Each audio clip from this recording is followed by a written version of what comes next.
Hi, welcome to the first Open Security Summit session in December 2024. And right on point on where we are, I think, on the evolution of AI and Gen AI. We have James who's going to talk about a topic that actually I really care about. I think there's crazy potential, but ridiculously danger, right? Which is, can we trust AI with our cyber defenses?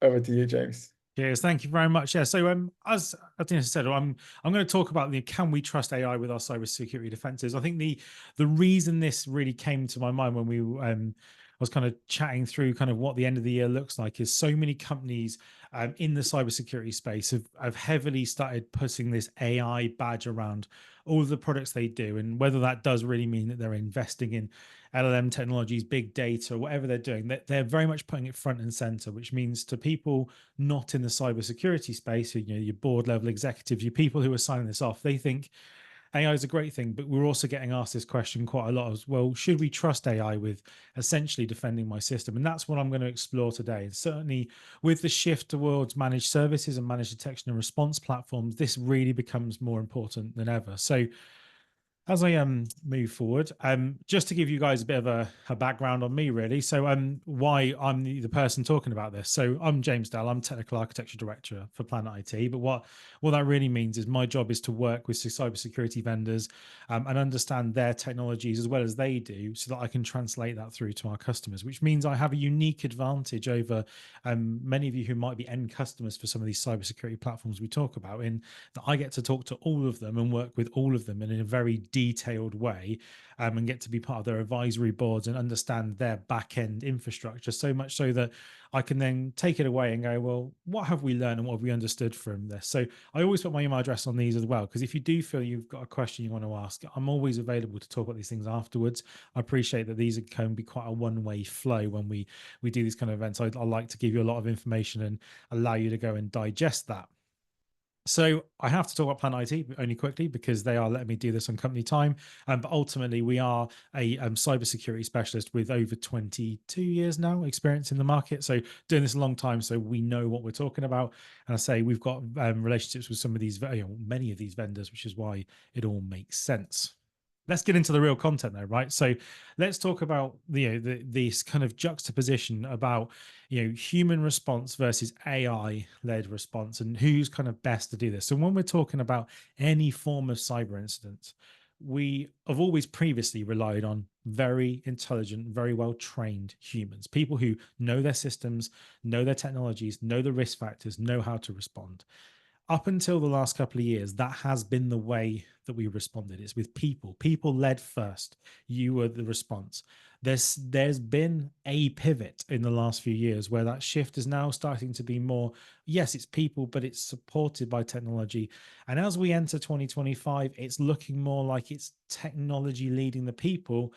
And that's where I start to see this rub, right? So is outsourcing cybersecurity to an AI supported like security product really risking us losing control of what we do?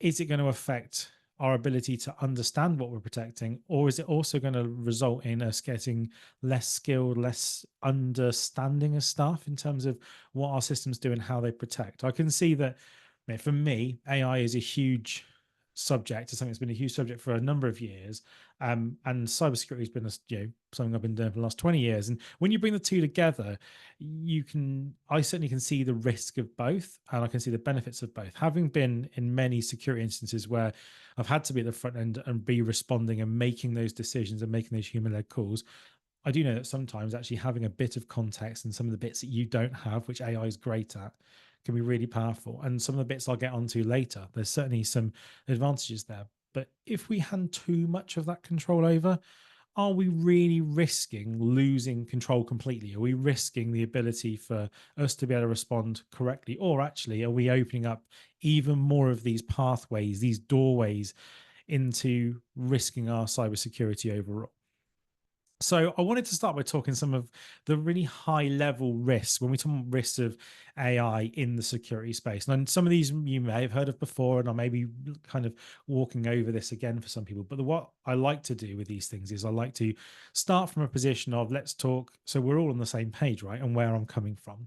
So the first thing is when we talk about risks is the adversarial attack. So attackers exploiting the AI systems themselves and using them to deliver their input. So maliciously crafting data designed to mislead AI models, designed to really do something that the designer wasn't expecting. So, an attacker could subtly alter malware to evade AI-driven detection systems, or even inject itself into the system and use the AI to its benefit. We're seeing some more of this kind of happening with wider systems, less in security space, but as more kind of general AI modeling ends up inside of security products, we're going to see more risk from that. You've then got you kind of even model bias and inaccuracies. Now, I've kind of got my little man sort of left leaning there on my screen. The truth is that we all know that LLMs, AI models do have a natural bias given the data that they're fed.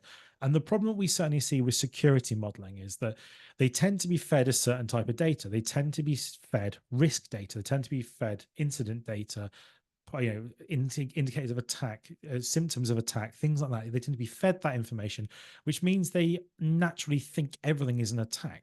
So you start to see that actually, by the nature of the way these models are trained, they start to develop quite a lot of false positives. And the vendors that I've been working with, where they've integrated AI heavily into their systems, one thing that I have noticed is they've done a lot of work to try and balance that bias and add in a lot of countermeasures and counterweights to try and balance that out, which already shows that maybe putting too much reliance on a model potentially shows a lot more risk than you would want to. So, alongside this, misclassification of data can be a huge issue. And it also just potentially opens you up to the chance that unnecessary results are triggered or things slip through the net because the bias doesn't pick them up. We then start to see this kind of over reliance on automation. So organizations that turn to AI and LLMs inside of their big data, inside of their models, tend to use it at the detriment of human oversight. And the greatest example of this is in the kind of managed detection and response space, or managed micro-SOC space, where you see a lot of these big organizations taking on multiple of thousands of customers under what would be quite a small team size if you thought about it in the traditional sense. And the way they're doing that is they're by going, right, we're going to put a lot of this through AI, LLM, automation at the front end to try and weed out the false positives, the bad information from the alerts we see. What it tends to do, though, is leave a risk that actually you leave yourself too thin on that human layer, and it creates critical threats that where human judgment may ultimately be misled or mishandling information because they're not getting the full picture, or maybe they're getting it a bit too late because the bias has triggered the data in the wrong way. We're seeing that being a very common theme. AI is seeing humans be displaced from security roles because it's, well, for one human, we can get 10,000 optimizations done. Yeah, that optimization may not be the right thing to do. As I kind of mentioned around adversarial attacks, is also the kind of the weaponization. So, that we're seeing it constantly. The bad actors and cyber criminals are using AI to develop more sophisticated attacks, but they're also then able to weaponize the fact that AI is in these models for their benefit. We're seeing quite a bit of that and seeing, kind of AI-driven phishing campaigns with the start of it. But this kind of dynamic adaptation of kind of AI tools is really a problem. Then that kind of gets onto the point that I was talking about earlier on, and we are talking before this started around data poisoning, about the fact that actually now that attackers know so much of this defense work is done by AI or driven by LLMs or driven by big data, they could start to hide malicious code inside smaller attacks that would be used to train an AI model that, when pulled together in the right way, would give them a much bigger attack. And because of the way that we work, we're going, oh, I've seen an attack, let's catalog it, let's put the data, let's teach the model on it. Well, maybe that's exactly what they want. And we've got to be really careful about that data set that we're using and how we work with it, and make sure that we're not allowing the risk of data poisoning or bad data to be sort of fed into the system. AI systems will become less effective the more harmful data, and also the more AI given data that they're learning from. And we're seeing more and more of that, where we're starting to sort of get diminished returns from some of these results, where we're feeding back into it its own information. there's obviously the complexities as well. The complexity of explainability. You know, many IA systems operate kind of this black box approach where it makes it difficult to understand their decision making processes.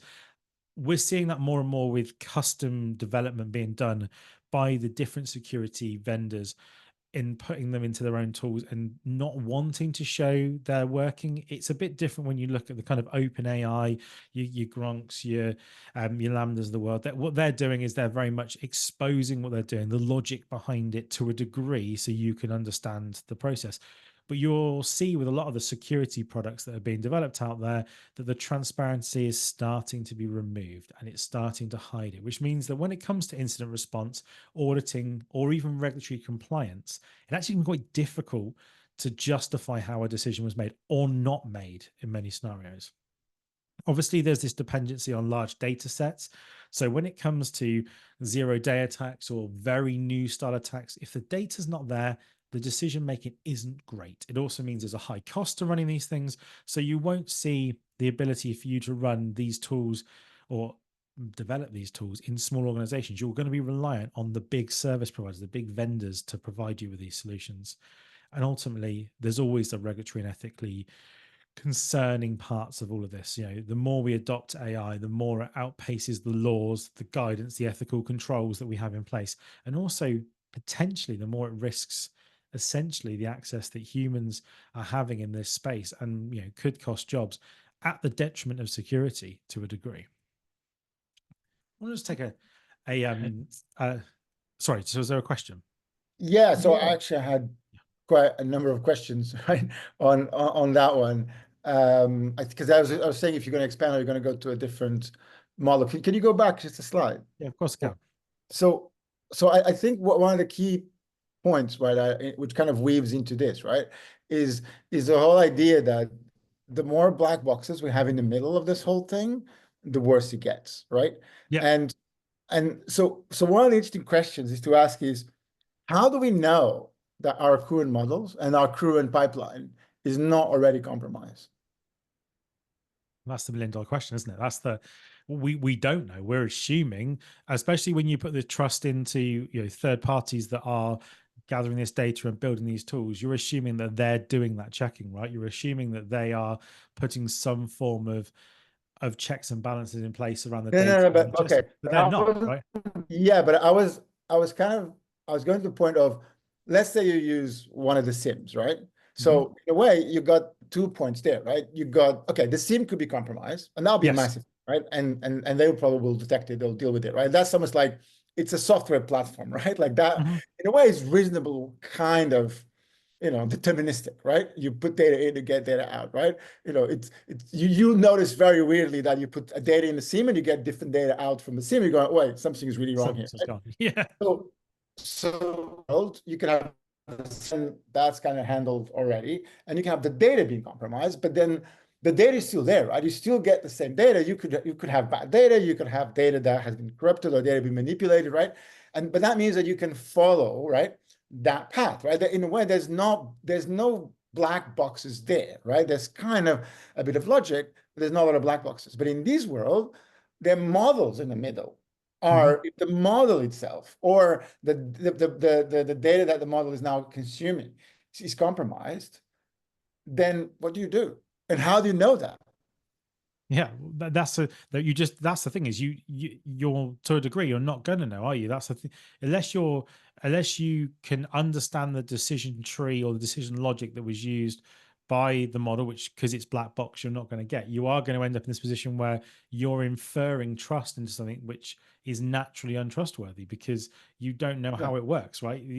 It's the whole reason we came through black box software development was you remove the need to understand the system, but the need to understand the system in the case of LLMs and AI is half the battle. If you don't understand what it does, then you're never going to understand whether the bad result is because of what it's doing, or whether it's because that somewhere else that you've had the data has been poisoned, or the data set's been corrupted, or that actually it just happens to be a really poorly written model. You're not going to know that because there's this obfuscation of what the data really is and what the result is. See, but I think this is worse than that, because I remember when I was doing some crazy exploits, right? And I remember when we got, because confidentiality was always, and I always say confidentiality is easy to deal with. It's fucking pain in the ass, but Yeah. it's easy to deal with because you kind of know, right? But I remember we were doing these exploits on integrity. And then I start asking the question, how bad does it need to be for it to be like, where does it go exponential? The loss of trust, right? And I was always amazed how little data needs to be corrupted for people to go, I cannot trust this thing anymore, right? It's a bit like if you have a website and suddenly you start to have 5 customers, 10 customers, 50 customers who say the data is wrong, and you don't know where it's coming and you don't know how it's being wrong. You just really have proof that that small quantities is wrong, right? There's a moment where you have to pull the plug on everything, right? Because you kind of don't know it is. So take this scenario where you have some evidence that the model is corrupted, right? Because clearly you put an input, you got an output, you're going, dude, there's a blind spot here, right? Like there's literally, there's a blind spot, right? What do you do then? I suppose that's it, isn't it? I suppose if you control it. So this is coming on to what I'm going to talk about is that if you're controlling the use of that tool AI LLM, then yeah, you can pull that, right? You can make the decision to take that out of your workflow and take the additional pain that may put on you. But the core underlying problem we've got is that these tools are being baked into the traditional endpoint products, the firewalling products, the things that you would have traditionally, just had a product that goes, here's the data, here's a result, this is what we do, Yeah, and you have no control over that, and you trying to dissuade one of them, the big 5 cybersecurity vendors to take their tool out because you've detected it. It's not going to happen because they need that marketing buzzword of having this AI tool in there, so they'll run that regardless. And when you talk to them, they're so hell bent on this. It's so heavily integrated to their entire system. It's not just, oh, we're using it in a small bit here, we're using it at the front end, we're using it for the data pipeline, we're using it for automation. And you go, well, there's so many places there where that could do exactly what you said. It could be just that little bit yeah, wrong, but you've then got that compounded effect, and you've got no control and no ability to pull that out, right? And this is where my underlying question is, right? So can you trust it? Well, if you're in control of it, you maybe can trust it. But if you're not, or you're also not in control of if it's being used, then yeah. you can't really trust it, can you? Because you've got no visibility of it and you've got no control over how much of a sway of your protection that is having. Yeah. But I think that's a risk that we need to start quantifying, right? Because in a way, we've come with a solution like that. And we have circuit breakers, right? We have solutions, right? You have 2 or 3, even let's say CDN stuff, right? Where you got the main one, if that blows up, you redirect the traffic to the next one, and eventually you hit, the expensive one, but they can handle it, right? Yeah. So yeah, I think that's a big one, man. Especially, and I think the key part here is if these companies or wherever pull the system, you have a model that learned. For me, that is the biggest red flag now. Because if you so like the model I like is one where you use off-the-shelf models and you give Yeah. it the data. Do you know what I mean? So in a way, as soon as you have bad data, you can go, right, I can debug it, right? Like, and I think the word you said there was really cool, was complex explainability. So I tend to talk about provenance, but I think that's really important, right? If we cannot absolutely trace back, right, how the decisions were made and then tweak it, right, or fix it, right? Then if right away in the middle you have a model that just has been trained, right? Yeah. I think that's a ridiculous risk, right? That's a risk we never had before. No, it's a new thing that started and it's only becoming more prevalent Yeah. as we push forward, right? That's the problem with it, is it's Yeah. a new risk that's been introduced. And when you were doing your old risk matrices, that was something you never have considered before. But now it's like, hold on, that's probably Yeah. more risky than a lot of other things that are happening. Yeah. But then take into account that the incident response team tends to be ridiculously high privileged, right? Has access to ridiculous amount of information. It's actually a prime attack vector Yeah, itself, right? that's it. So and I think there's but I think you kind of have this view there, right? Like, and I share with you, like it's ridiculous to the interest. I think we need to quantify it, right? And I think we need to have a better way to explain how much of that black box, and maybe we need better analysis, right? It's like saying, all right, you got a magic SQL database. Maybe you should say it. Okay, you have a magic SQL database, you put data in, we don't know how it works, right? And Yeah. you get data out, Okay.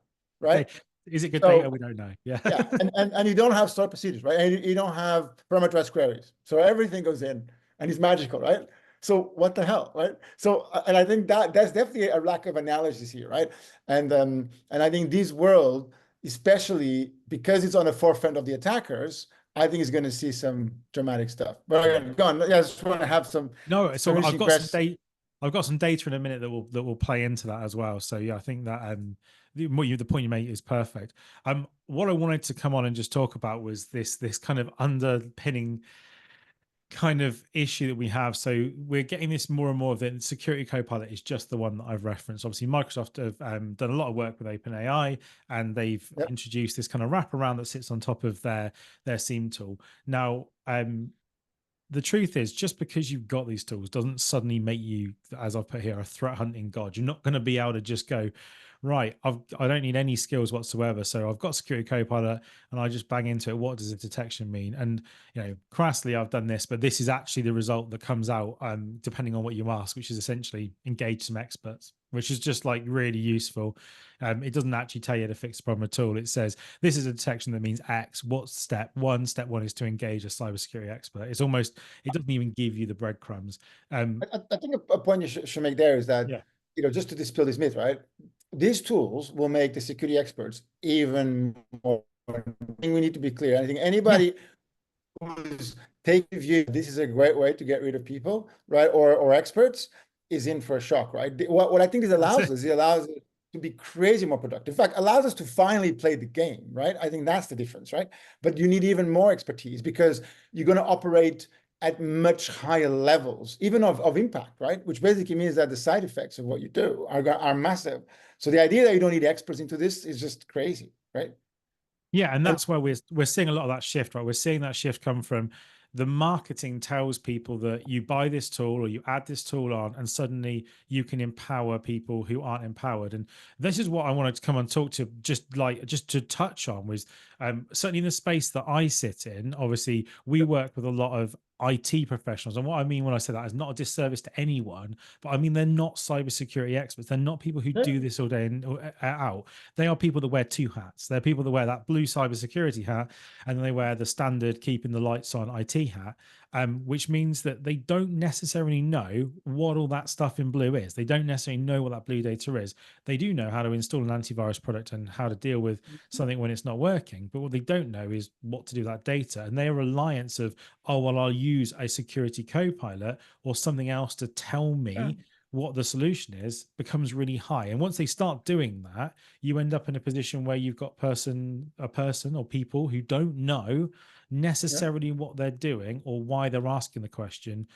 trying to prompt an LLM for a response that they think is going to give an adequate response. And then suddenly you introduce another set of risks where you go, well, great, you're giving someone a tool, but you're essentially giving someone who's overwhelmed, doesn't necessarily know what they're looking at, critical data and critical decision making to pump back into an LLM, which you don't necessarily know how it's been trained.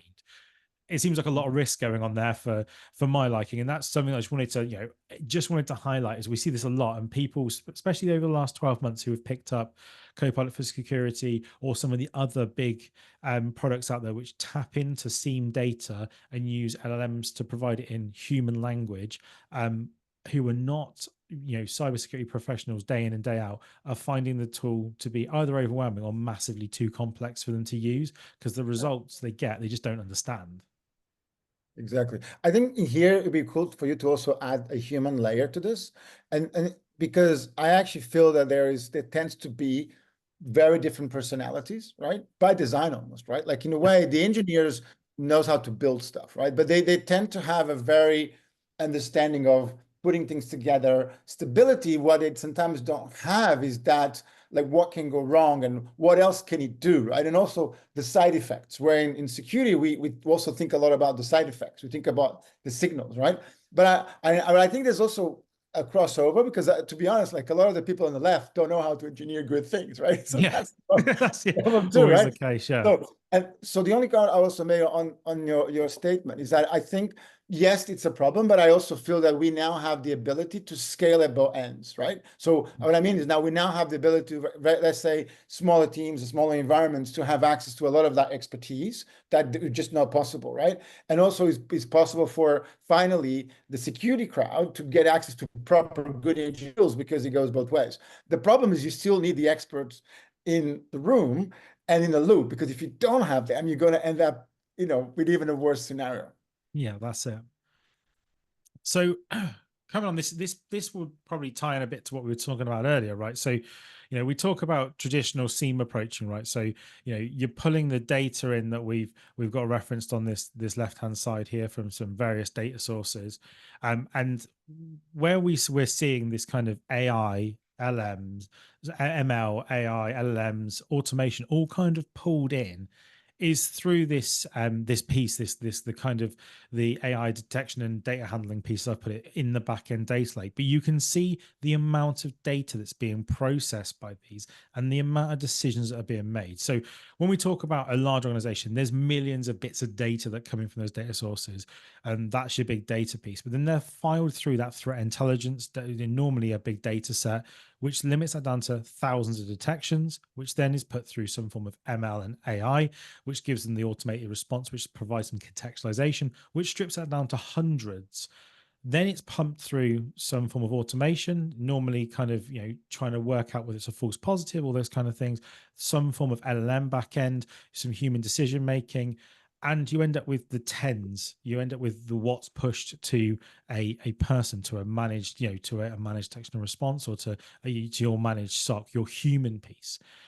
But what you've done there is that reliance on putting data into the hands of something you don't control. That back to that black box conversation. We've had millions of bits of information that before it's reached someone in this pipeline has been stripped down to tens. Now, it can do this really well, but you can see the margin of error is very large. And that's why I've drawn that little pipe in there in terms of that detection, contextualization, and correlation. Right. If that's working perfectly, you get some really solid, good quality, high risk information that's put in front of those threat experts who can investigate and eliminate attacks. But if something goes wrong, it's very quickly could be lost in that chain. And that's why I kind of wanted to put this in here. Is like, we talk a lot about making sure you get the right data in, and certainly anything where you talk to someone about how to do security properly in 2024, 2025, it's about making sure you have as much data as possible to give you that contextualization, that correlation in a platform that can do that. Now, obviously, you can just have a SIEM tool and try and do it yourself, but you are going to struggle with that quality and that quantity of data.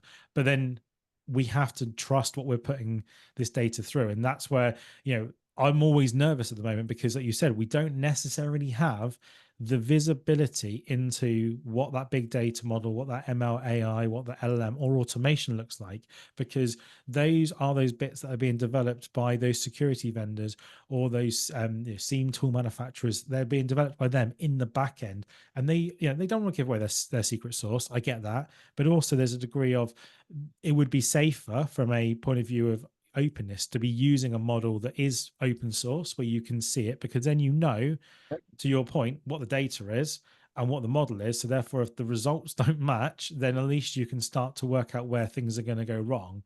But there's a huge degree in this middle piece here where we're seeing, especially managed, and the reason I put in this managed detection and response services is this is where we're seeing it more prevalently than anywhere else. Is these companies are putting huge investment into streamlining their pipelines so that the human element can be dramatically reduced from where it was 3 years ago. They can continue to cut down resources and cut down people and grow services without having to invest in staff, because they're only really investing in the technology that makes the human have to look at less.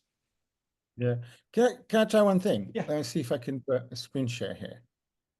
And then, because that's a great, because annoyingly, uh, Zoom doesn't allow us. Cool. Can you see this? Yes, I can see that. Yeah. Oh, cool. Right. So see, I think you could see the picture, right? Yeah, cool. Yeah. See, I kind of agree with you, because you're saying that if we start to have that whole yellow thing, as a black box, right? Yes. It is, right? Because then how the whole thing fit together, right? See, where I think is interesting is to use here, right, in these bits, right? I think there's two elements of this. I think there's an element of doing a transformation here, right, where you kind of use a kind of AI to sort of, let's say process, the data as you go from one layer to the other, right?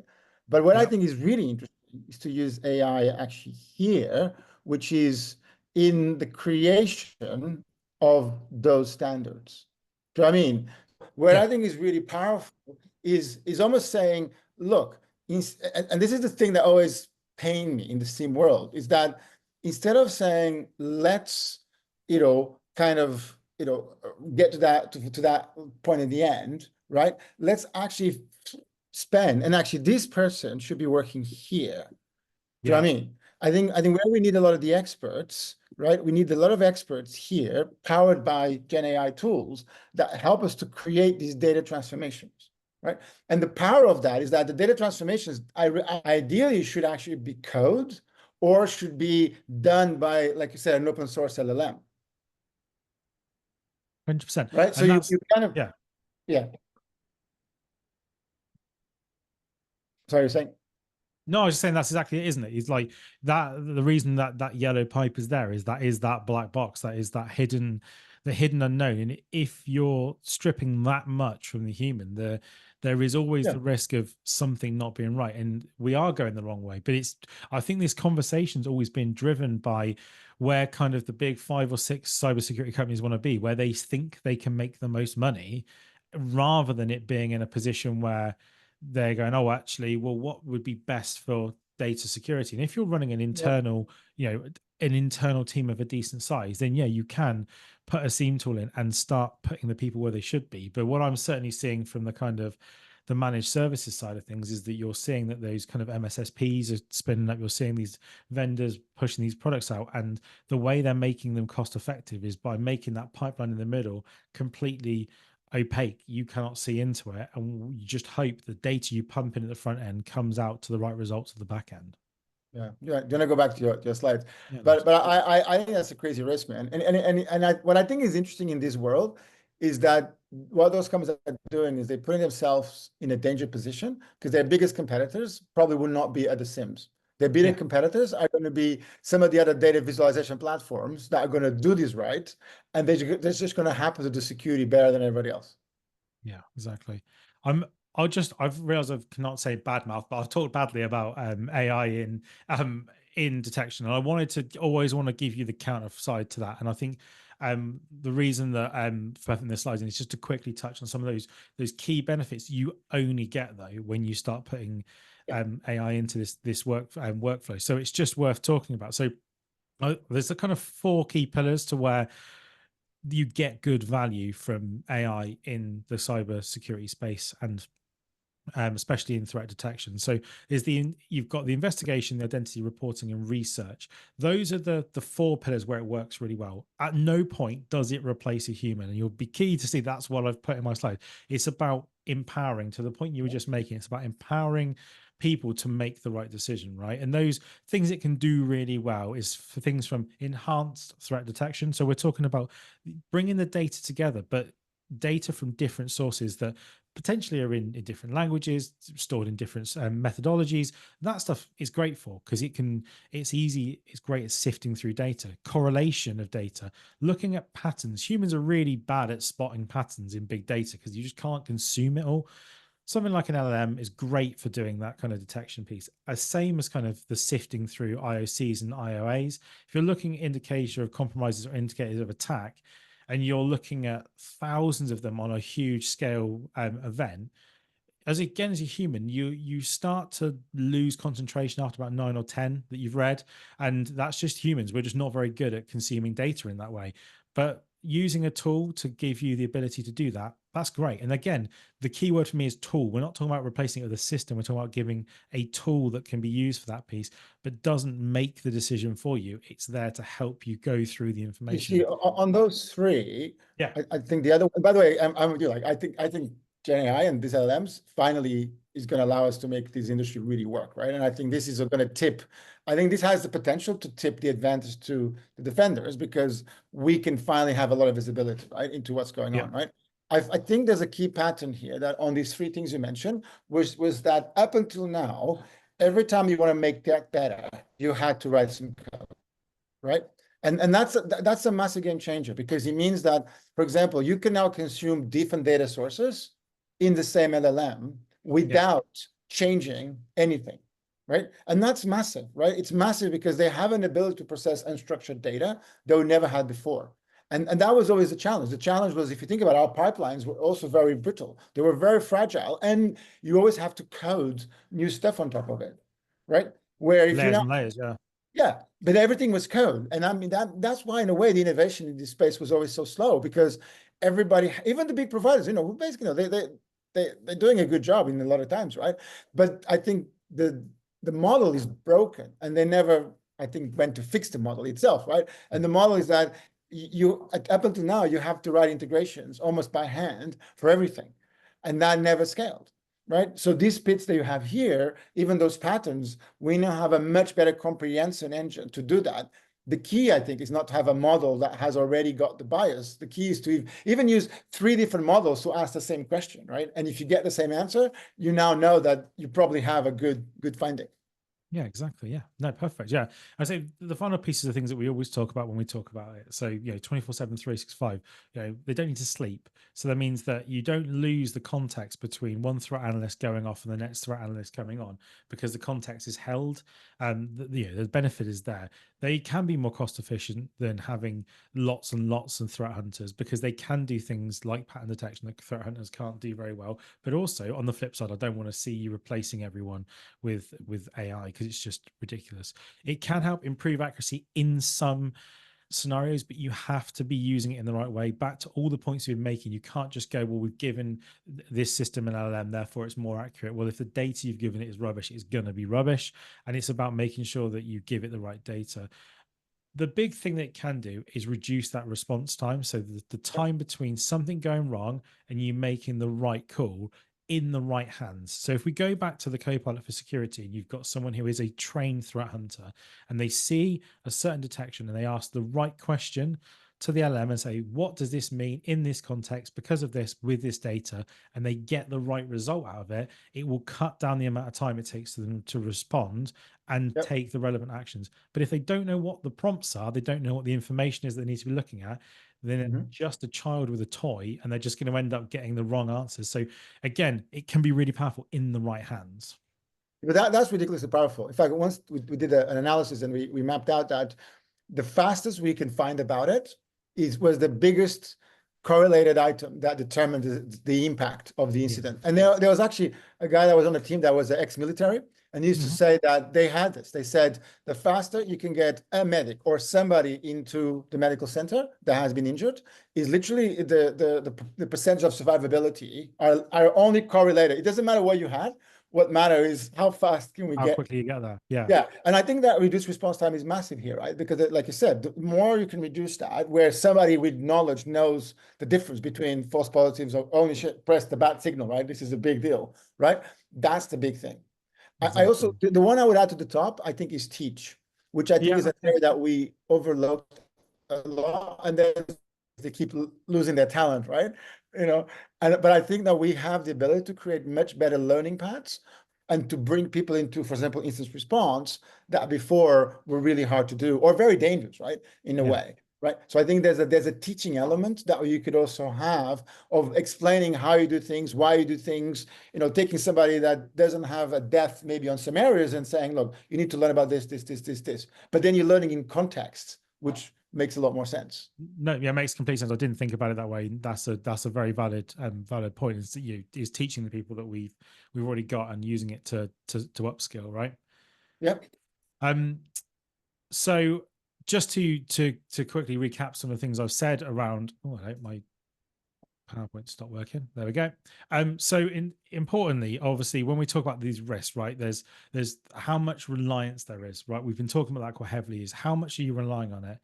There's also the piece around how much are we trusting a single algorithm or a single bit of code? And what I mean by that is if we take one specific vendor, for example, and I'm not going to mention them by name, but you think about the one that's caused a major incident this year with outages, there was hundreds of thousands of endpoints affected by one single platform. If that one platform is using one single algorithm to provide its provide its AI that's driven into the product, and it's compromised by a threat actor, they've suddenly compromised not just one system, they've compromised that over hundreds of thousands of endpoints. And beyond that, sometimes it's an integrated system and they're these custom models that have been built. It's a lot of reliance on a single point of failure. So you have to look at that when you're looking at the risks, is go, "Well, is that a benefit?" Again, there's a lot of certainly in with the vendors I've been working with, there's a lot of false positives or false negatives that are coming through when they are using the correlation contextualization piece via a black box LLM. They're going, oh, we're getting lots of false positives because it's just the data and the bias is making it think that, or things that should have been caught or a human would have caught from a SIEM tool are being lost because it's going, I don't think that's important, because again, its bias is against that. So it's definitely, for me, it's something you have to keep thinking about is what does that data look like? And ultimately, the piece we've been talking about for a lot of this